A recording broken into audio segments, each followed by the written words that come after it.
예, 보치입니다. 저는 게임을 시작한 지 6개월이 되었고 모험 등급도 56.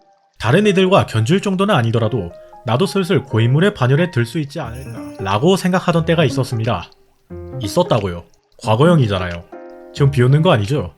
멀티 컨텐츠가 있다고는 하나 거의 싱글 게임이라 단언해도 무리가 없을 경쟁이라는 요소가 거의 배제된 이 게임에서 나 어느 정도 이 게임을 심도 있게 파봤다 라고 자신있게 말하고자 한다면 이 녀석만한 게 없을 겁니다. 나선 비경. 이번 나선 비경의 12층 3번방 최종 보스는 반영구 제어 매트리스. 이 친구의 패턴이나 기믹은 전혀 모른 채 그저 아야카의 깡 개수만을 믿고 덤비다가 무려 35별이라는 굴욕을 얻게 되었습니다. 아니 사실 굴욕이라고 할 것도 없죠. 저는 36별을 해본 적이 없거든요.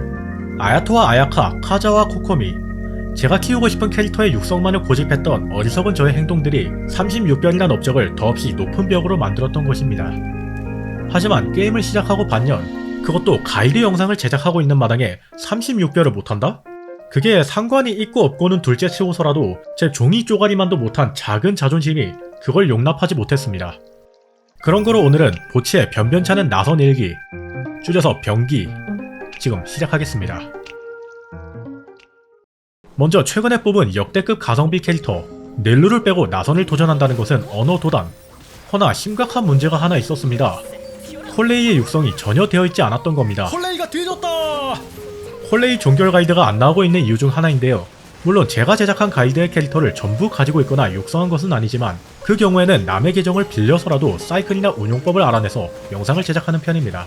그럼에도 콜레이는 아예 한 번도 건드린 적이 없어요. 앞으로도 그럴 일이 없다고 생각했는데 그럴 일이 생겨버렸군요. 일단 코코미가 파티에 있는 만큼 죽지만 않으면 어떻게든 살려놓을 수 있습니다. 어쩔 수 없군요. 버섯을 잡아서 콜레이에게 먹여주는 수밖에요. 경험치 책이 바닥났습니다. 나이다 육성은 정말 글렀군요. 두 번째 파티는 사이노 감전 파티입니다. 프런소를 닐로한테 아낌없이 줘버렸으니 사이노한테는 그냥 사기라고 불리는 애들이라도 붙여줄 수밖에요. 나중에 사이노한테 풀 속성이 필요한 상황이 온다면 그때 고민하면 되는 걸 아니겠습니까? 도리는 그냥 사이노의 부족한 원충을 채울 겸 힐러 역할로 넣고 있습니다. 그래도 카자가 있는 만큼 나름 괜찮은 플레이가 가능하군요. 이번 방의 상방부는 유적 친구들로 구성되어 있습니다. 넬루 궁극기 안 써도 된다고 들었는데요? 많은 사람들이 닐루궁을 굳이 쓰지 않아도 된다고 말합니다. 아니 그거 보려고 뽑은 건데 한 마리만이 남았습니다. 헌데 사이클이 단단히 꼬인 지금 이 녀석을 처리할 딜이 전혀 나오지 않는군요.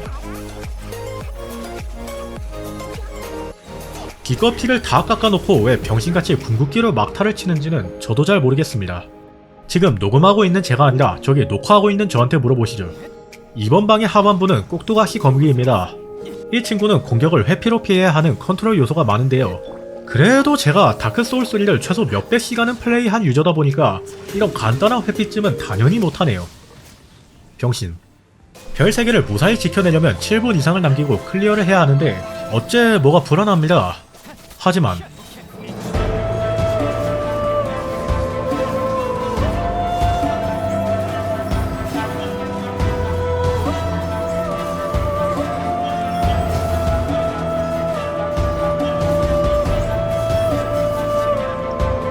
와 좆될 뻔했다 진짜. 여유롭게 성공하는 것쯤은 1도 아니었죠. 그렇게 다음 방에서 튀어나온 용가리 4마리.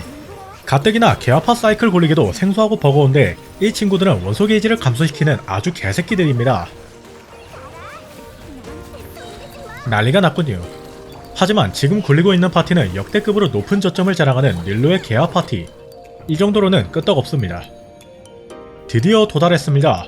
최종 보스 반영구 제어 매트릭스군요. 빠르게 부품을 제거하고 넣을 수 있는 최대한의 딜링을 때려 넣어 보았지만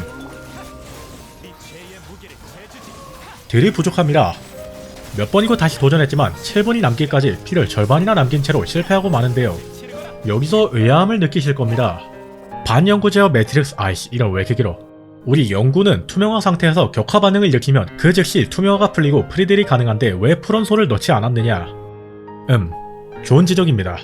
하지만 아까도 말했듯이 닐로한테 풀 캐릭터를 전부 넘겨버려서 사이노한테 줄만한 풀 속성이 없고 실제로 풀 캐릭터를 나누어서 파티를 구성해보았지만 사이클과 원소 반응 운용이 너무 까다로웠습니다. 딜링 능력 자체가 떨어진 건 말할 필요도 없고요. 역시 아직은 안되는 건가. 아직 캐릭터의 육성이 부족해서 딜랭이 약하고 파티 조합이 다채롭지 않은 건가. 그렇게 이번 나선 비경도 포기할까 진지하게 좌절 타임에 들어가려는 순간 불현듯 뇌리에 스치는 의문이 있었습니다. 닐루를 꼭 써야 하나? 역대급의 가성비, 역대급의 저점 다 좋은데 내가 그런 거에 의존해야만 나선 비경을 깰 수 있을 정도로 후달리나? 게임에 애정을 가지고 그 게임을 오래도록 하다보면 자신도 모르게 시선이 매몰되는 경우가 많습니다. 그러니까 융통성을 땅바닥에 처박아 버리는 경우가 있어요. 원신으로 따지자면 호두는 행추가 없으면 별로다. 가무는 아야카보다 딜량이 낮다. 소는 현 메타에서 병신이다. 어느 정도는 사실에 근거한 말일지라도 그게 게임과 캐릭터를 판가름짓는 절대적인 요소가 될 수는 없는 법이지 않습니까? 현재 자신이 가진 캐릭풀, 면허 버프가 밀어주는 스테이터스, 성유물, 무기 등의 육성 선택지 말고도 수많은 경우의 수가 생길 터인데 굳이 남이 연구한 파티 조합에 남이 연구한 육성 방법을 따라야 할 이유가 있을까요? 경쟁 요소가 없는 원신에서 남들과 같은 혹은 남들보다 뛰어난 선택지를 골라야만 하는 이유가 있을까요? 남들보다 월등해야 하는 이유가 있을까요? 남들이 쓴다고 하니까, 내가 가진 파티보다 가성비가 좋다고 하니까. 지금 상황도 구체적으로는 다르지만 맥락 자체는 비슷합니다. 처음부터 닐루에 고집할 이유 따윈 없었던 겁니다. 우리는 원신을 하고 있으니까요. 개화팟과는 달리 평소에도 쓰던 아야카 빙결팟. 하지만 어딘가 계속 삐그덕대고 어색하기만 한 사이클. 아무래도 기본적인 컨트롤과 피지컬이 많이 부족하기 때문이겠죠. 그래도 상관없습니다. 남들이 보기에 부족하고 엉성하더라도 원신을 하는 데에는 문제가 없으니 말입니다. 문제가 있기는 합니다. 있기는 한데 그래도 저는 괜찮습니다. 재미를 느끼고 싶어서 하는 게임, 즐겁게 살고 싶어서 시작한 유튜브, 그저 학창시절에 아무 생각 없이 소망한 즐겁게 살고 싶다. 그게 제가 생각했던 것보다 훨씬 더 어려운 일이라는 걸 요즘 절실히 깨닫고 있습니다. 감정이라는 게 언제나 그렇듯 빠르게 복받쳤다가 잔잔하게 사라지곤 합니다. 지금 제가 느끼고 있는 감정이 얼마나 갈지는 저로서도 알 수 없는 일이지만 원신을 하고 있는 지금 이 순간 저는 즐겁습니다. 악을 심판하고 규칙을 수호하리.